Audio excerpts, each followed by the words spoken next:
Comme le début du siècle est loin de nous. Nous avons rempli cette belle époque de beaucoup d'agitations, de 2 guerres, les 2 grandes, de miraculeuses avances scientifiques et d'incroyables révolutions dans les mœurs, parmi lesquelles la plus spectaculaire fut sans doute la revendication féminine. Elle prit naissance dans les classes privilégiées, où l'on s'était pourtant nourri jusqu'alors de préceptes qu'on pourrait croire issus d'un bestiaire du Moyen Âge. Les femmes, mon fils, en dépit de leur taille adulte, ne sont que des enfants. Elles papotent agréablement, parfois même avec esprit.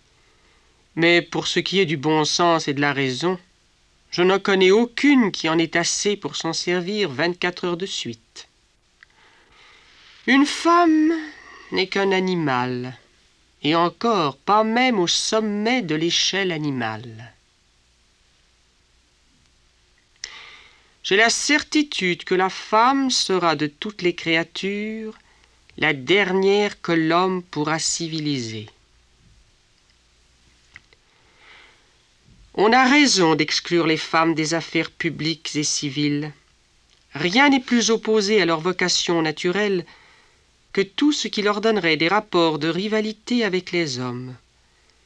Et la gloire elle-même ne saurait être pour une femme qu'un deuil éclatant du bonheur. De telles attitudes étaient monnaie courante. L'histoire a toujours rencontré des femmes exceptionnelles qui firent bon marché de cette division rigoureuse des tâches. Mais règle générale, avant notre temps, les femmes ne songeaient même pas à participer aux affaires du monde, affaires exclusivement masculines. Dans les hautes couches de la société anglaise 1900, par exemple, où les pensions étaient très en faveur, l'éducation des filles n'avait pas d'autre issue qu'une élégante oisiveté, qu'une impuissance raffinée.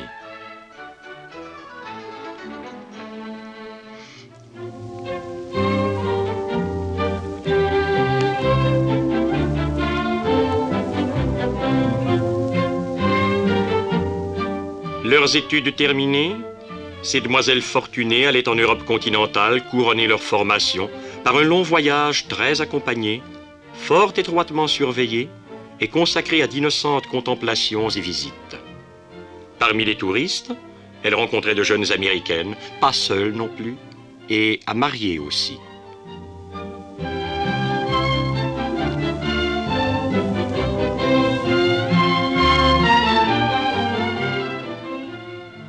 Elles revenaient, la plupart, vouées à la futilité mondaine que rachetait un peu une confortable maternité et le souci de maisonner bien servies. Si par malheur ou par bonheur il lui fallait gagner sa vie en raison d'une ruine familiale ou d'une naissance trop modeste, que pouvait devenir l'honnête jeune fille? Il y avait la scène.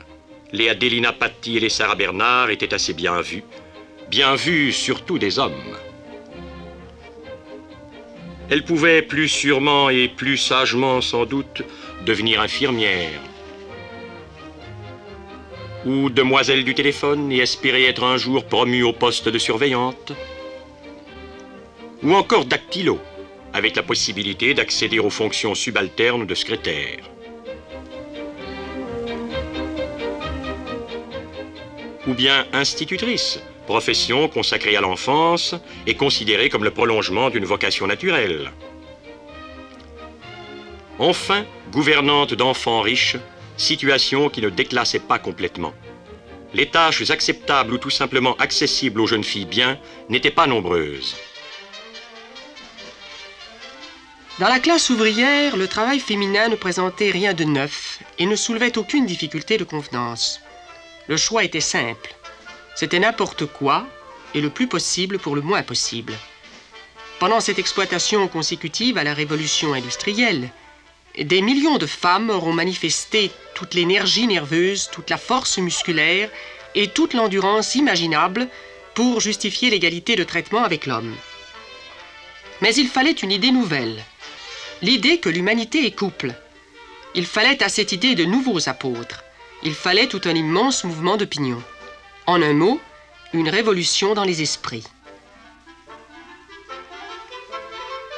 Parallèlement à l'usine et à l'atelier, sans aide, sans aucun de ces merveilleux raccourcis et substituts mécaniques dont les femmes bénéficient aujourd'hui, à longueur d'année, les écrasantes besognes ménagères. Toute une épouvantable grisaille où l'aliénation féminine atteint en Occident sa silencieuse perfection. Et ce n'est pas une excuse de se dire que la condition de la femme était pire en Orient et chez les primitifs. Vers 1900, les femmes existaient en général dans un vide social et politique incroyable, ou dans un enclos d'obscur labeur. Les traditions parlementaires, le civisme et l'esprit protestant du peuple anglais étaient favorables à l'éclosion du mouvement féministe en Grande-Bretagne. Ses premières animatrices, telles Crystal Macmillan, surent viser un but essentiel et symbolique, le droit de vote, sans lequel, en régime démocratique, la pleine citoyenneté est compromise et avec elle, la personne. En 1897, les suffragettes entreprennent une active campagne d'éducation et de propagande.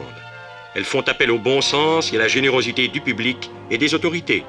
Elles travaillent dans la légalité.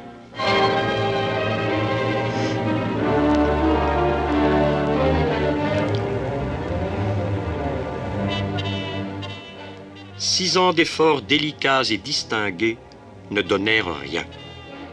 Le groupe, que dirigeaient Emmeline Pankhurst, sa fille Christabel et Flora Drummond, comprit qu'une action autrement vigoureuse s'imposait.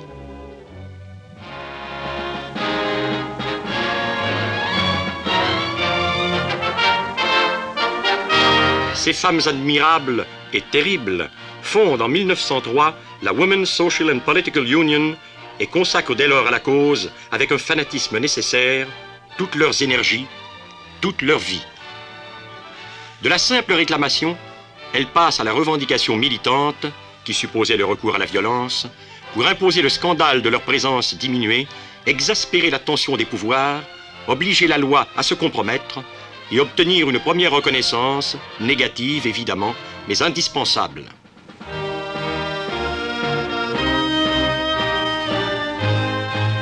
Le mouvement prit une ampleur menaçante. Les suffragettes tenaient des assemblées partout, prêchaient la croisade à temps et à contre-temps, multipliaient les démarches, les manifestations et les défilés. N'étant pas respectées par lui, au besoin, elles ne respectaient rien de l'ordre établi. Devenues capables de tout, elles étaient prêtes au terrorisme, comme on le vit lorsque le gouvernement Asquith leur refusa le suffrage en 1912. Elles versèrent de l'acide et du goudron dans les boîtes aux lettres, brisèrent par milliers glaces et vitrines, incendièrent maisons et églises, provoquèrent des émeutes, recoururent à toutes les violences.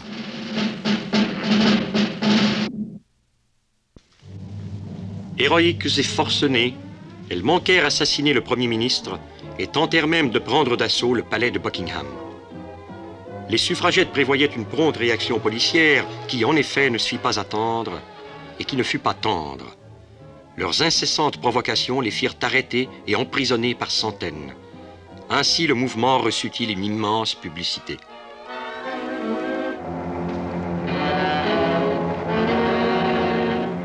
Devenues récidivistes, ces dames Pankhurst étaient des habituées de la prison, car elles refusaient de payer l'amende. « Je veux, déclarait Mrs. Pankhurst, subir un procès pour sédition. » En faisant de la sorte figure de persécutées, les suffragettes manifestaient à un grand jour odieux cette très réelle persécution, l'intolérable aliénation de la femme, son inhumaine sujétion.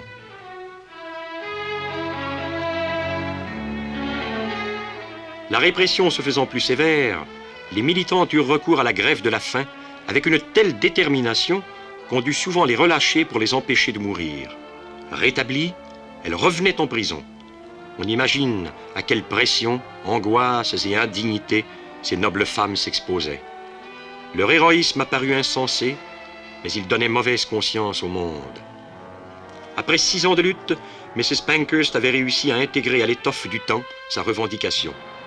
La question du suffrage féminin en Angleterre débordait ses frontières et impliquait dans toute son ampleur mystérieuse le problème du couple humain.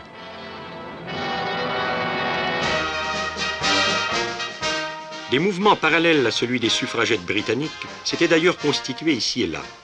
En France, en Espagne, en Italie, rien à signaler. Mais aux États-Unis, on peut dater le mouvement de la Déclaration des droits de la femme rédigée en 1848 par Elizabeth Cady Stanton.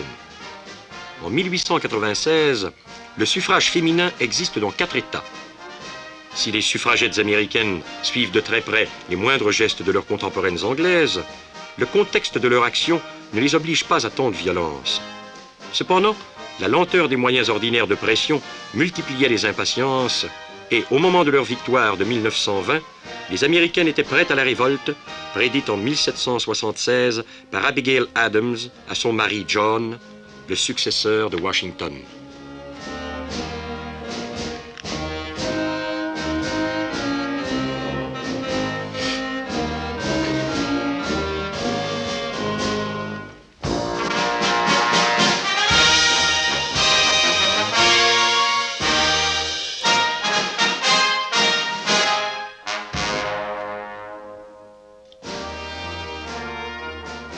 Au Canada, le mouvement fut particulièrement vigoureux dans les provinces des Prairies, sous l'impulsion de femmes comme mesdames Avie Thomas et Nellie McLeod. À la caricature, à la satire, au cinéma débutant, les suffragettes offrent d'inépuisables thèmes qu'ils ne manquent pas d'exploiter avec la lourdeur qui caractérise invariablement l'antiféminisme, incapable d'accepter la plénitude de la dualité humaine se révélant à elle-même. Témoin, ce petit chef-d'œuvre de l'heure. Premier épisode, comment elles obtinrent le suffrage. Cher ami, quel bonheur de vous voir. Et quel superbe renard. Hélas, ce renard cache un piège. La chère amie est une suffragette.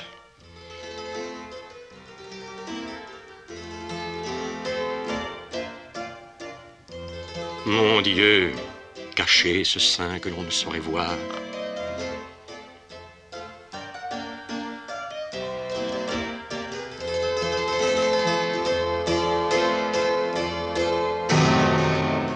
Scandale.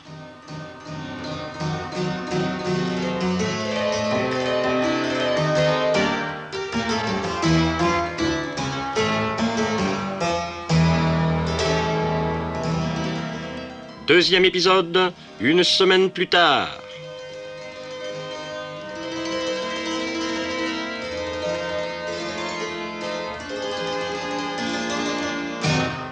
La main du destin s'abat sur l'épaule du prétendant.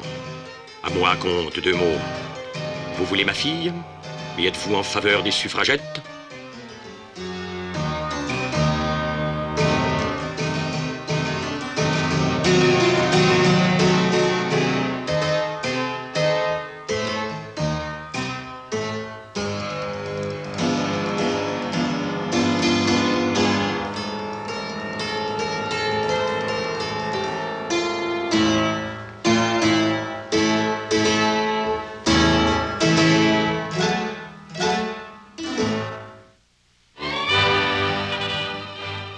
Pareilles inepties ne dérangeaient guère les suffragettes. D'ailleurs, le zèle féministe savait tourner à son avantage toutes les armes de l'adversaire et continuait son agitation. Exilée en France, Christabel Pankhurst répandait son journal La Suffragette, qui était lu avidement. En Angleterre, la tension atteignit un point critique au moment d'une mort sensationnelle. Le 4 juin 1913 se courait le Derby.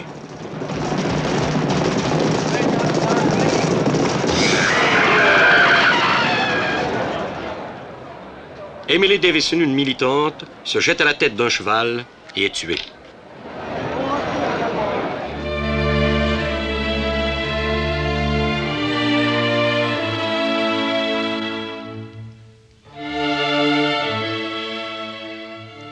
Des funérailles de Miss Davison, les suffragettes font une retentissante manifestation dont elles ne tirèrent d'ailleurs rien d'immédiat.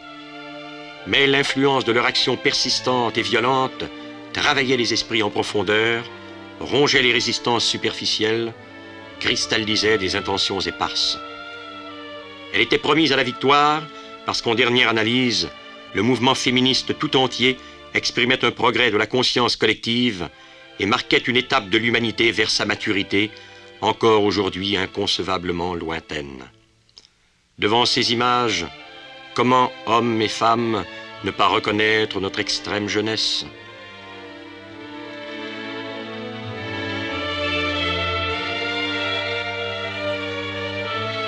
La mort de Miss Davison ne fut qu'un épisode violent entre autres. Les suffragettes s'engageaient à fond dans la voie du terrorisme. Face à plus flagrante illégalité, le gouvernement s'interdisait toute concession. On s'acheminait inéluctablement vers une épreuve de force. On se demande encore comment les choses auraient tourné si la guerre n'avait pas apporté sa longue et terrible diversion et réuni toutes les énergies dans le souci commun de la patrie.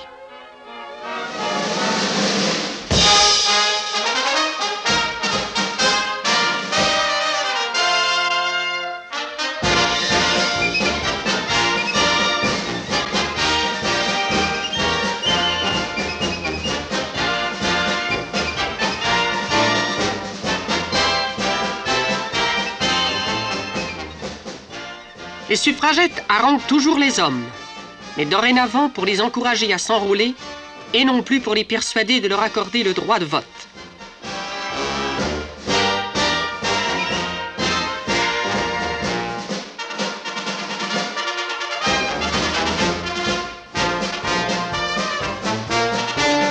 On retrouve les disciples de Mrs. Pankhurst dans des défilés, mais c'est maintenant pour la cause de l'emprunt de la victoire. Militantes ou non, les femmes s'engageaient généreusement dans la Croix-Rouge, les services féminins de l'armée et les brigades agricoles. Peut-être, sans bien s'en rendre compte, elles posaient là un geste qui les libérait de leurs entraves quotidiennes et hâtait leur future émancipation de personnes et de citoyennes.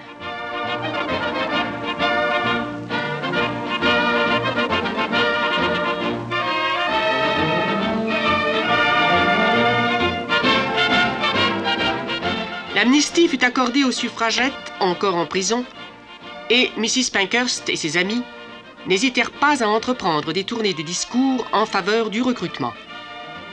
Ce n'était pourtant pas une cause égoïste qu'elles renonçaient à promouvoir, en apportant leur contribution à l'effort de guerre.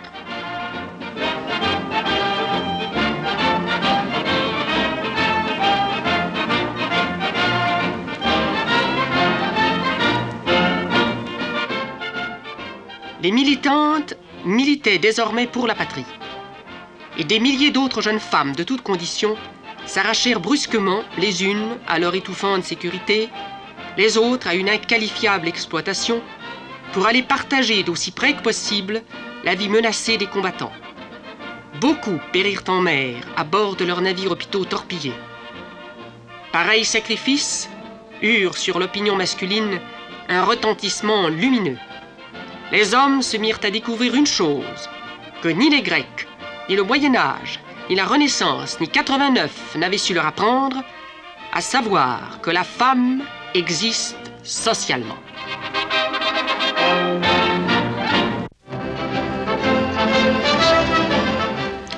Si la présence des femmes à côté des combattants était essentielle, leur contribution à l'effort civil dans tous les domaines imaginables était de même indispensable.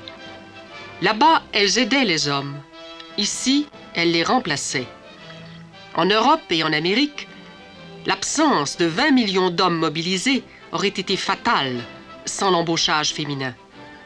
En Angleterre seulement, 4 millions de femmes se virent confier des fonctions et des tâches auxquelles hier encore on les croyait inaptes.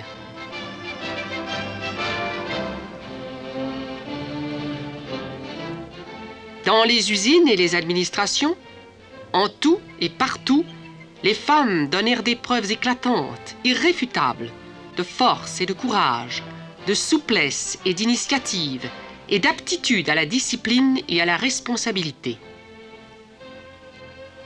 Le mythe de leur impuissance physique et intellectuelle et le dogme de leur infériorité s'évanouissaient devant les faits, devant leurs faits.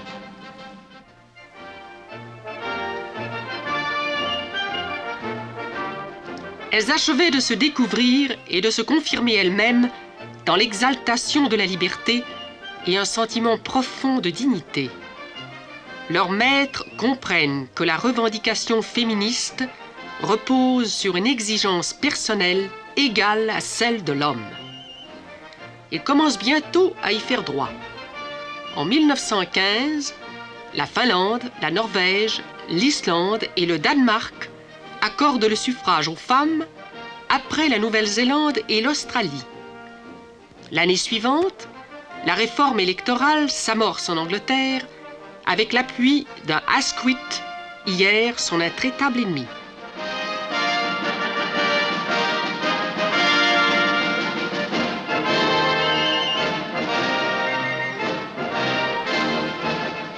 Entre-temps, les femmes s'initient à un monde de plus en plus ouvert à leur collaboration.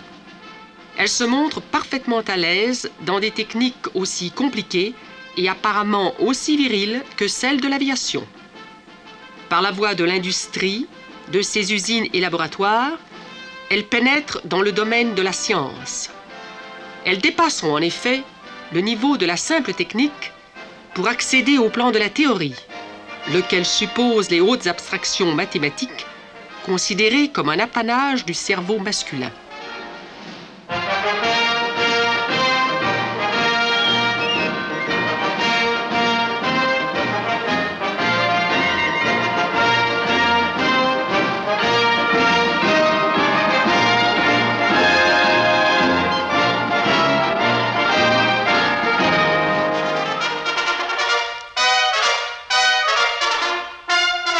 1917, les États-Unis déclarent la guerre. Les Américaines suivent l'exemple des Canadiennes et des Anglaises et s'enrôlent en grand nombre ou remplacent les hommes en toutes sortes d'emplois. Un des premiers gestes du gouvernement est de constituer un comité chargé de coordonner l'effort de guerre féminin, à la tête duquel il nommera deux des plus célèbres suffragettes d'Amérique, Carrie Chapman Catt et Anna Howard Shaw.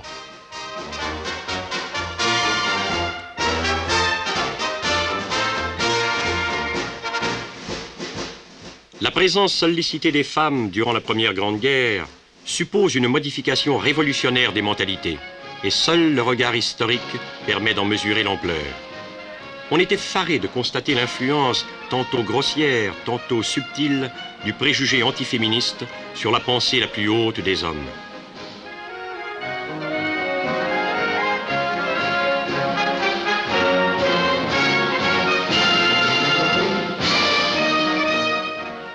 Le 20 septembre 1917, le gouvernement de Sir Robert Borden accordait le suffrage aux Canadiennes directement engagées dans l'effort de guerre.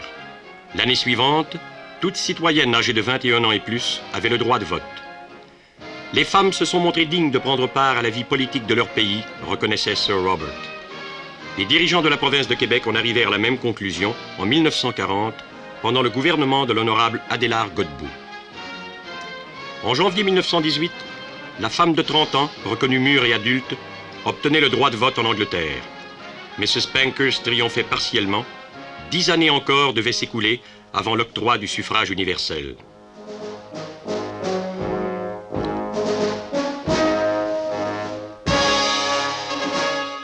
Aux États-Unis, les suffragettes se remirent à l'œuvre dès la guerre terminée et la lutte reprit. Les femmes travaillaient avec ardeur dans les coulisses. Publiquement, elles affirmaient inlassablement leur volonté de présence. Les politiciens comprirent à la fin, les uns découvrant l'évidence, les autres percevant leurs intérêts futurs.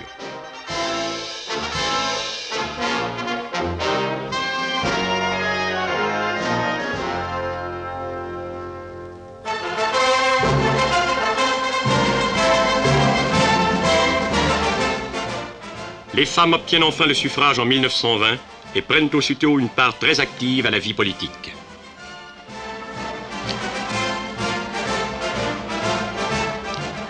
Aussitôt, le vote féminin pèse lourd dans la balance électorale. À l'élection présidentielle de 1920, les Américaines votent par millions, montrant qu'elles n'avaient pas signifié en vain leur exclusion passée.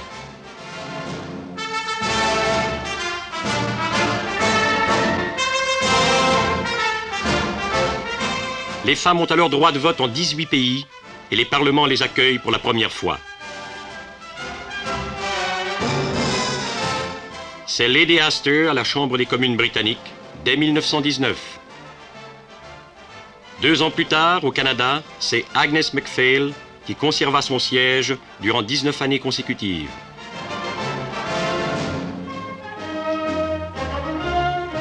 Dès le traité de Versailles, dès la constitution de la Société des Nations, à peine la scène internationale commençait-elle à prendre la forme que nous lui connaissons encore, préfiguration lointaine et pâle, mais sûre, du gouvernement planétaire, l'influence féminine s'affirma, notamment par l'établissement d'un comité chargé d'étudier le statut des femmes dans le monde entier.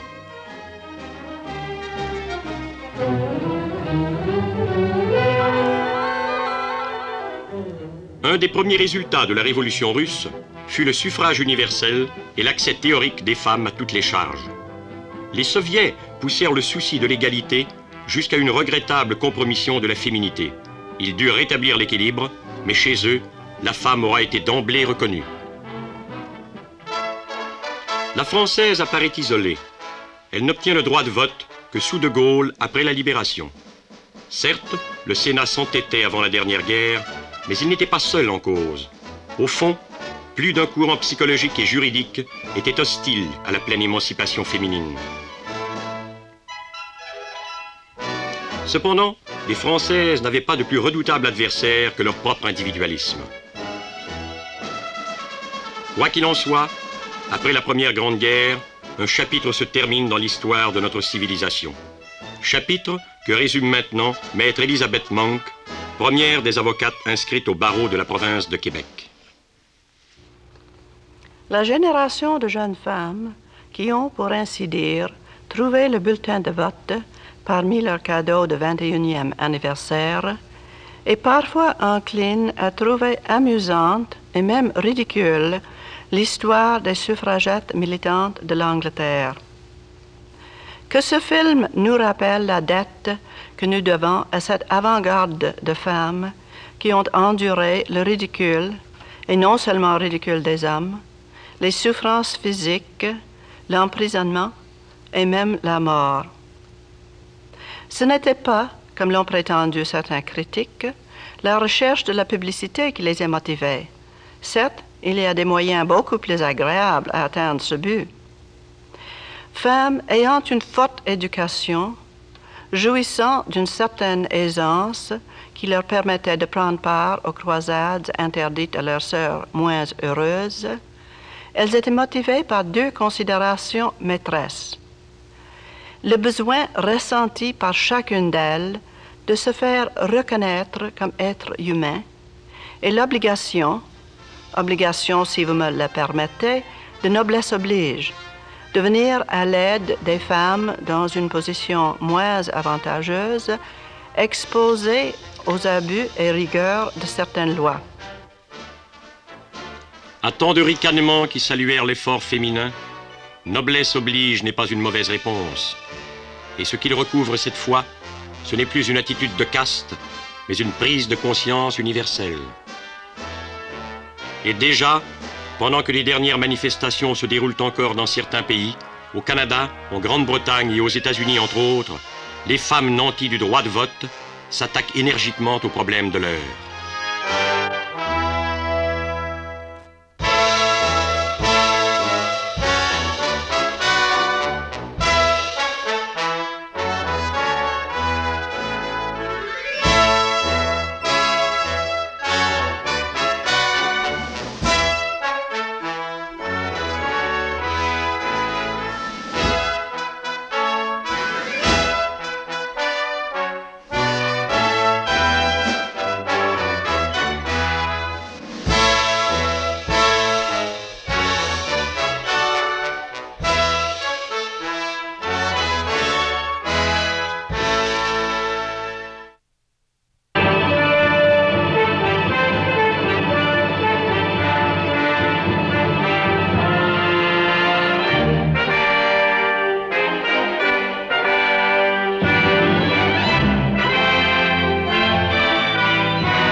Depuis l'origine, l'homme est un familier de la violence. Il a toujours eu à se battre, tandis que la femme, retenue à l'écart et sans voix au chapitre guerrier, était invariablement victime de toute victoire ou défaite. Ainsi s'explique la haine positive des femmes pour la guerre et leur adhésion enthousiaste à l'idéologie pacifiste d'après 1918. Dans un autre domaine, la bêtise humaine, équitablement partagée entre les deux sexes, est capable de rêver l'abolition du café, du tabac, de la viande et autres vices, rendrait suffisamment compte du rôle décisif des femmes dans le vote de la prohibition aux États-Unis en 1919.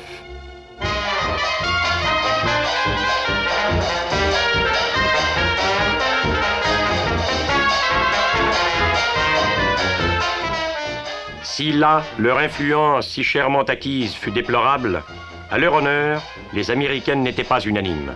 Ainsi, les Humides eurent-ils l'appui considérable d'une Mrs. Charles Sabin.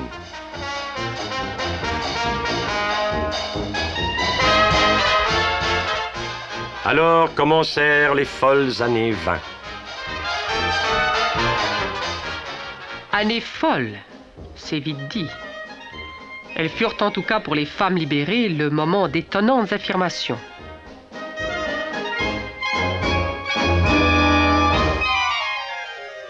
Du jour au lendemain, les femmes multiplient leur présence et se mettent à rivaliser avec les hommes.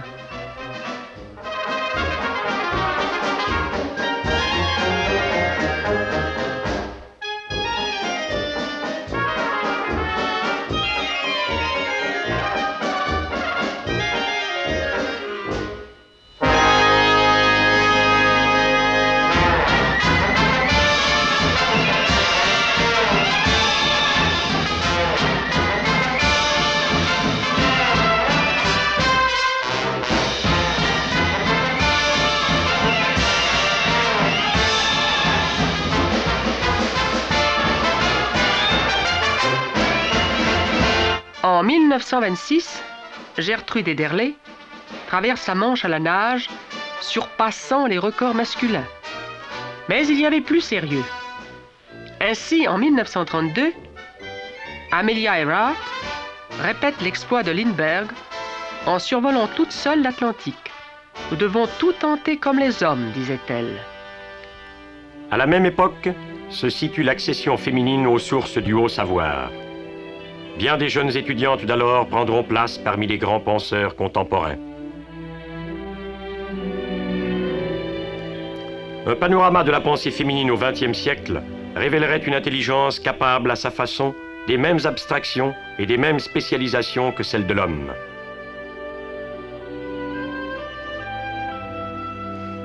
Bien que Madame Ralph Smith ait été la première femme députée en Colombie-Britannique et au monde, au terme de l'acte de l'Amérique britannique du Nord, les femmes étaient-elles juridiquement des personnes? À cette question, soulevée par Mrs. Emily Murphy, la Cour suprême du Canada répondit non. Mais le conseil privé donna gain de cause à Mrs. Murphy par un jugement que commémore une plaque au Sénat. Cette décision célèbre devait permettre en 1930 la nomination de la première sénatrice canadienne, l'honorable Karen Wilson. En 1929, Ramsay MacDonald nomme pour la première fois une femme au Conseil des ministres britanniques. Les États-Unis avaient déjà leur première femme gouverneure, Ma Ferguson, au Texas. En 1932, Miss Frances Perkins, nommée secrétaire du travail par le président Roosevelt, devenait la première américaine à accéder au rang de ministre. Mais si les politiciennes étaient rares, elles le sont encore, elles exprimaient des soucis bien féminins, ceux de la vie immédiate et de ses conditions. Là est la source de l'énorme influence politique des femmes devenues électrices et à qui les suffragettes avaient appris l'action concertée, influence perceptible avant tout dans les domaines de l'hygiène publique et du bien-être social. Après 1930, une législation ouvrière de plus en plus libérale améliore la condition des travailleuses. L'État réglemente les heures de travail, impose diverses mesures d'hygiène et de sécurité, assure l'inspection des usines et des ateliers, tâches souvent confiées à des femmes, et oblige le patronat, toujours préoccupé du profit maximum, à consentir le salaire minimum. Stricte justice, simple humanité. Il y a 20 ans, Combien de travailleuses savaient quel aboutissement représente salle de repos et de toilette, eau fraîche et escalier de sauvetage. Mais le passé terrifiant de la condition ouvrière est marqué de dates mémorables à des titres divers. En Angleterre, la ventilation devient obligatoire dès 1802 dans les filatures et la semaine de 72 heures est accordée en 1819 aux enfants de 5 ans et plus qui y sont employés. Sollicitées par tant d'emplois attrayants, les bonnes désertaient rapidement les maisons bourgeoises. Dans les entreprises où elles étaient en majorité, les employeurs confiaient graduellement l'embauche et la direction du personnel à des femmes, s'assurant de la sorte un choix et un rendement meilleur. Ces coïncidences d'intérêts tendent maintenant à devenir l'intérêt indivisible de toute affaire. Ainsi, les femmes prirent telle place dans l'industrie jusqu'au voisinage de la gérance. D'autre part, leur adhésion aux unions, accueillie non sans de vives résistances à l'origine, devait donner à la conscience syndicale ses pleines dimensions.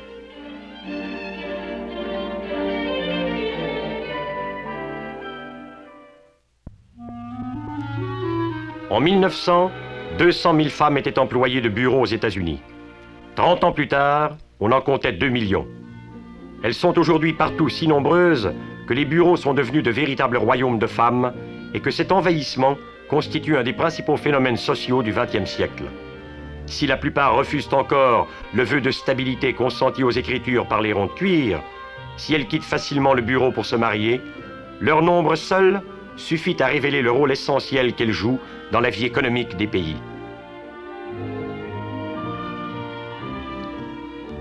À vrai dire, une nouvelle classe sociale s'était constituée qui a produit, ou plutôt actualisé un type féminin naguère insoupçonné, la femme d'affaires. Certaines d'entre elles dirigent d'énormes sociétés et représentent de remarquables et complètes réussites féminines dans le monde des affaires. À la fin des années 30, les occupations exclusivement masculines se faisaient très rares. Les États-Unis n'en reconnaissaient que 3. Les femmes excellent dans le journalisme, jadis considéré comme un sacerdoce, et par conséquent inaccessible aux personnes du sexe. Elles se lancent dans la carrière diplomatique. Washington et Ottawa ont délégué des ambassadrices.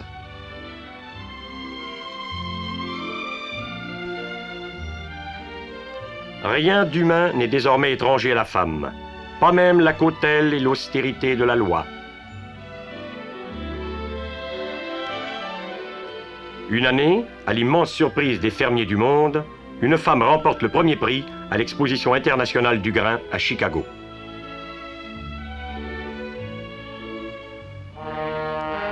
Les femmes peuplaient déjà les laboratoires des années 30 que multipliait le progrès scientifique.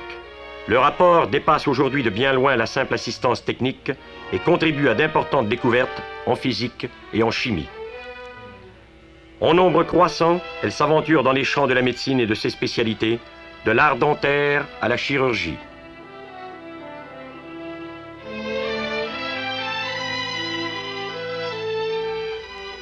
On les vit s'intéresser à l'architecture et au génie.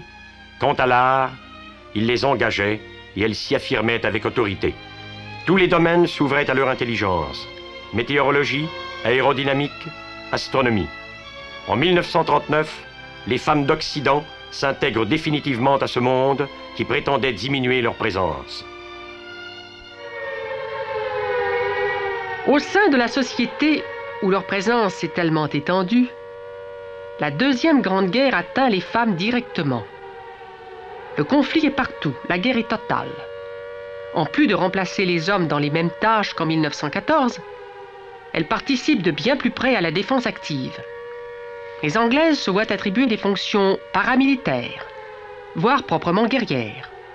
On leur confie des barrages de ballons, des appareils de radar et de pistage, et des batteries antiaériennes.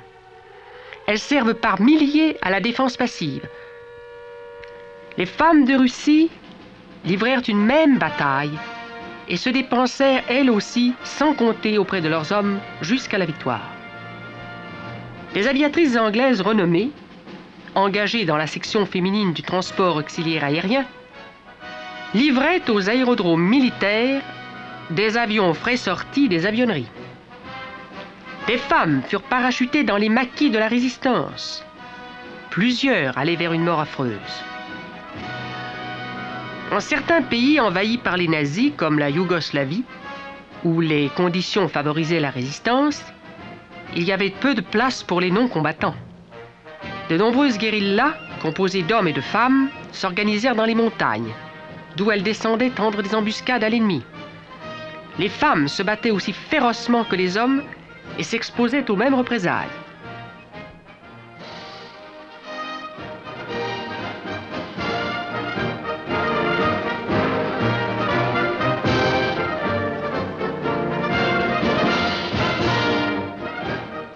Entre-temps, l'industrie de guerre attire les femmes par millions. Elles n'ont plus à faire l'épreuve de leur versatilité. Les riveuses des chantiers navals travaillent en virtuoses héréditaires. Les fabriques de munitions de Grande-Bretagne emploient à elles seules près de 2 millions de femmes aux côtés des ouvriers. Les années de guerre profitèrent à la femme qui se firent connaître et apprécier mieux que jamais dans des sphères d'activité si variées. Que dire de sa nouvelle conscience d'elle-même et de sa redécouverte de l'homme qui, de moins en moins maître, commençait à devenir véritable compagnon.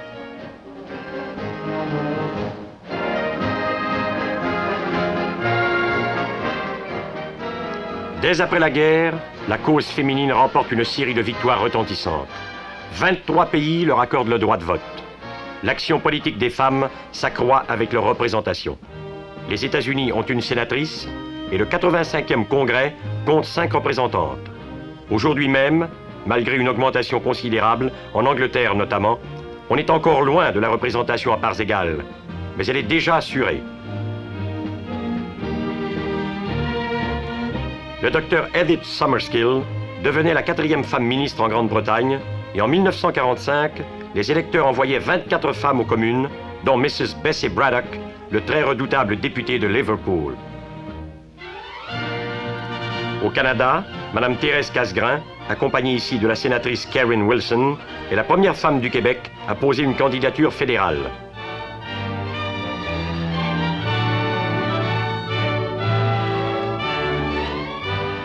Mrs. Jean Castleman allait siéger avec son père à Ottawa, succédant à son mari décédé.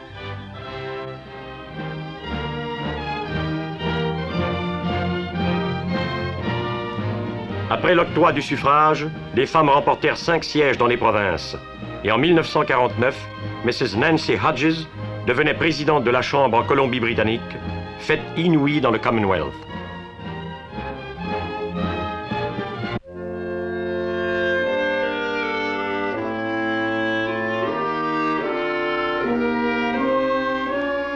En 1957, le gouvernement fédéral choisissait comme ministre de la Citoyenneté une femme, l'honorable Helen Fairclough. Sur la scène internationale, les femmes, qui avaient été présentes à la formation de la Société des Nations, jouèrent dès le début un rôle de premier plan. Leur contribution sera particulièrement féconde en ce qui concerne l'organisation des associations féminines, l'éducation et le problème du suffrage en pays sous-développés. L'accession féminine au Conseil des Nations Unies n'est même plus discutée. Parmi celles qui se distinguèrent dès le début, Madame Roosevelt, femme extraordinaire, présida la Déclaration universelle des droits de l'homme et représenta les États-Unis à la 4e Assemblée générale. Madame Golda Meir s'est imposée en tant que ministre des Affaires étrangères d'Israël. Madame Pandit, célèbre diplomate indienne, présida la 8e session. Et dès lors, toutes les femmes d'Orient rompaient un silence millénaire. La commission du statut de la femme s'était donné comme premier but la participation égale de la femme au gouvernement et la possibilité pour elle d'exercer tous les droits et d'assumer tous les devoirs de la citoyenneté.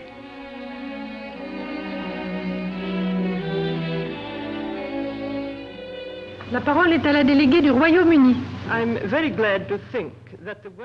Le travail de la Commission a incité ces dernières années quelques gouvernements à accorder aux femmes la pleine égalité politique. Une fois l'égalité des droits politiques inscrite dans les lois et les constitutions, la Commission ne peut plus grand-chose pour aider les femmes dans leur propre pays. Il revient aux sociétés féminines de faire en sorte que leurs droits politiques soient pleinement reconnus. C'est pour ces raisons que les associations féminines, qui groupent parfois jusqu'à 6 millions de femmes, ont une importance primordiale. Depuis 1916, des associations semblables ont vu le jour en grand nombre dans la province de Québec. Mademoiselle Évelyne Leblanc nous parle de leurs débuts qui furent parfois difficiles. Mais je voudrais dire ceci, c'est que la femme rurale de 1916 était une femme extrêmement intelligente, mais qui n'avait pas eu les avantages de l'éducation, de l'instruction, l'avantage de s'extérioriser, des contacts comme la rurale de 1920. Alors, naturellement, je dois dire que la femme d'aujourd'hui, la femme rurale, fait sa marque peut-être davantage dans les différents congrès. Par exemple, nous avons des femmes des cercles de fermières comme des Women's Institutes qui sont allées nous représenter à des grands congrès internationaux aux Indes. Alors, voyez-vous, tous ces groupements ruraux ont fini par faire évoluer la femme de la campagne et lui donner la place à laquelle elle a droit dans notre beau pays. Si les femmes doivent insister, c'est que l'égalité des droits est loin d'être un fait achevé. Soit que les femmes négligent d'en profiter, soit que les gouvernements la leur refusent. Ainsi, l'influence, bien qu'indirecte, de sociétés comme l'Ordre impérial des filles de l'Empire, une des principales organisations féminines du Canada, est toujours utile. Le Québec, pour sa part, compte plusieurs groupes féminins qui travaillent à la promotion sociale, culturelle et politique de la femme, tels la Société d'études et de conférences, les clubs politiques et autres sociétés. Mais l'action féministe vraiment militante est généralement laissée au Canada français à l'initiative individuelle. Les iniquités persistantes du Code civil ne déterminent aucune protestation massive. Par contre, les anglo-saxonnes, plus éveillées au domaine public, se groupent facilement, telles ces filles de la Révolution américaine à Washington. Or, à moins d'être bien conscientes de réunir une puissance autonome, les femmes ne pourraient défier leur gouvernement, ainsi qu'elles le faisaient récemment en Afrique du Sud, en prenant un deuil rien moins que passif pour dénoncer le caractère anticonstitutionnel des lois de ségrégation raciale. Autre question majeure débattue aux Nations Unies, celle du salaire égal à travail égal. Les Danoises ont obtenu à peu près tous les droits demandés par cette commission. Cependant, pourrais-je mentionner un problème en particulier, qui est celui du salaire égal à travail égal. Il nous reste du chemin à faire à ce propos, et jusqu'où nous irons dépendra d'abord de notre action sur le plan national, puis du travail accompli ici par la Commission. Le principe du salaire égal à travail égal est lié à un problème politique, lui-même dépendant de la façon dont les femmes exercent leurs droits politiques. Autre point auquel les organisations féminines s'attaquent, celui de l'éducation. Éducation politique d'abord, qui permet aux femmes d'obtenir le droit à l'instruction. En ce qui concerne spécialement les femmes, après l'octroi des droits politiques plus étendus dont j'ai parlé plus haut, une grande campagne fut entreprise par les organisations féminines pour encourager l'éducation politique par des conférences, des publications et par la radiodiffusion.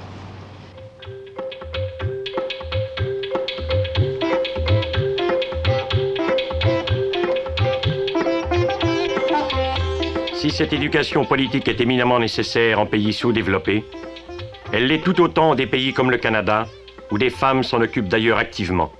Ainsi, la première sénatrice canadienne-française, Mme Mariana Jaudoin. A intéresser la femme en politique.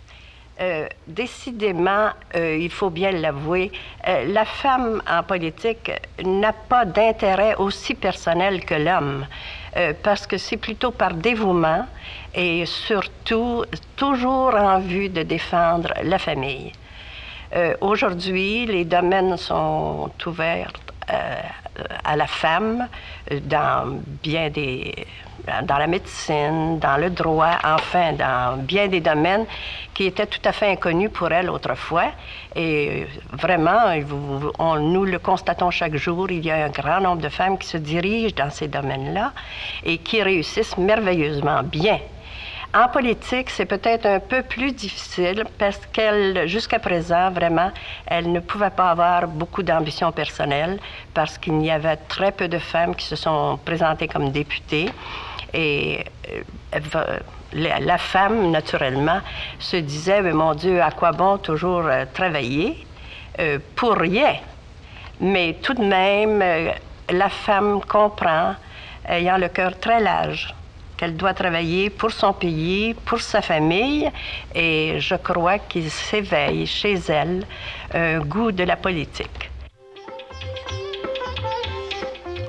Sans l'éducation politique, sans action concertée, les femmes négligent leur mission, qui, révélée par la conscience féministe, rejoint la mission de l'homme et suppose aussi un devoir de présence au monde et à la cité. Mais reste l'instruction et l'éducation au sens large du mot. Si l'effort à faire est immense en Afrique et en Asie, il reste tout autant un vide à combler au Canada. Madame Thérèse Casgrain le souligne d'ailleurs. L'éducation des jeunes filles est évidemment comme celle des jeunes gens, est d'après moi d'importance primordiale. Quel que soit le domaine où nous devons vivre, que ce soit dans le domaine du foyer, pour la mère de famille, ou pour la jeune fille qui gagne sa vie dans le commerce, dans l'industrie, dans les professions, nous devons les préparer à la vie en leur donnant une éducation solide. Parce qu'autrement, il est impossible d'obtenir ce que toute personne humaine a droit d'obtenir, c'est le plein épanouissement de sa personnalité. Et c'est une des raisons pour laquelle je considère que toute femme, comme d'ailleurs tous les hommes, mais puisque nous parlons surtout pour les femmes ici, toute femme consciente de ce qui est nécessaire pour assurer l'avenir de ses enfants devrait lutter sans répit pour leur obtenir toutes les chances au monde de s'instruire. Parce que c'est la seule chose, l'instruction, l'éducation, que vous êtes sûr de laisser à vos enfants. Les fortunes d'aujourd'hui sont extrêmement mobiles ou enfin peuvent disparaître du jour au lendemain, tandis que si vous les armez d'un bon bagage au point de vue scientifique, au point de vue éducation, eh bien, vous avez conscience que vous avez vraiment fait quelque chose pour vos enfants. Et c'est pour moi la question qui est à la base de toutes nos difficultés. Si vous avez une bonne éducation, vous aurez de meilleurs citoyens, vous aurez des gens capables de donner un meilleur rendement. Et c'est pour cela qu'il faut faire tout au monde pour obtenir que ce domaine soit enfin exploité à fond.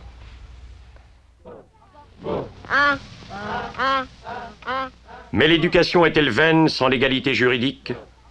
Et comment les femmes en pays sous-développés pourront-elles combler l'ignorance que les siècles ont accumulée? Tout reste à faire. Madame la Présidente, je reconnais avec vous que la question des droits politiques de la femme demeurera un article important au programme de la Commission tant que les femmes seront quelque part dans le monde victimes de l'injustice sociale et de l'inégalité juridique. Car les droits politiques sont les fondations sur lesquelles repose nécessairement la superstructure de tous les autres droits. Ce qui pose en somme une question, à savoir, est-ce que l'instruction doit précéder le droit politique? Or, en certains pays d'Asie, l'analphabétisme n'entraîne pas la privation des droits politiques.